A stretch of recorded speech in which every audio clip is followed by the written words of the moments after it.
Hello everyone, मी makeup artist तेजस्वी तुमच्या सर्वांचे माझ्या मिनी व्लॉगमध्ये खूप मनापासून स्वागत करत आहे. आज मी महाराष्ट्रीयन ट्रेडिशनल लुक करत आहे.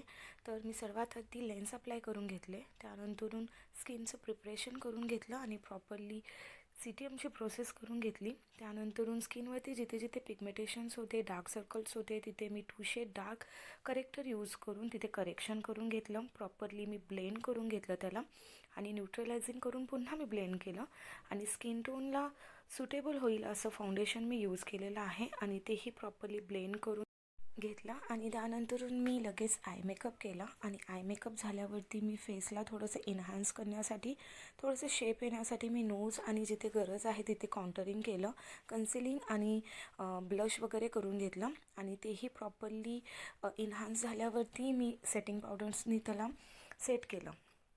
देन मी महाराष्ट्रीयन मेसी खोपा घातलेला आहे. मेसी खोपा खूप जास्त ट्रेंडिंग आणि आवडीचं हेअरस्टाईल आहे मुलींचं महाराष्ट्रामध्ये. आणि त्यानंतरून मी थोडंसं स्प्रेनी सेट केलेलं आहे, त्याच्याने हेअरस्टाईल खूप जास्त वेळ टिकते. फ्लॉवर्स ॲड करून घेतलेले कारण त्याच्यानेही लुक छान येतो. देन मी सहावारीचा काष्टा लुक करणार होते, म्हणून मी प्लेट्स वगैरे आधीच रेडी करून ठेवले होते. मागच्या साईडून मी प्लेट्स वगैरे व्यवस्थित टक करून घेतले. सो फायनली हा लुक क्रिएट झालेला आहे. तुम्ही पाहू शकता की मी खूप नॅचरल आणि सुटेबल असं मेकअप करण्याचा ट्राय केलेला आहे. सो तुम्हीही मला नक्की सांगा की हा मेकअप तुम्हाला कसा वाटला. सो भेटूया पुढच्या ब्लॉगमध्ये एका नवीन लुकसोबत. Thank you for watching. बाय.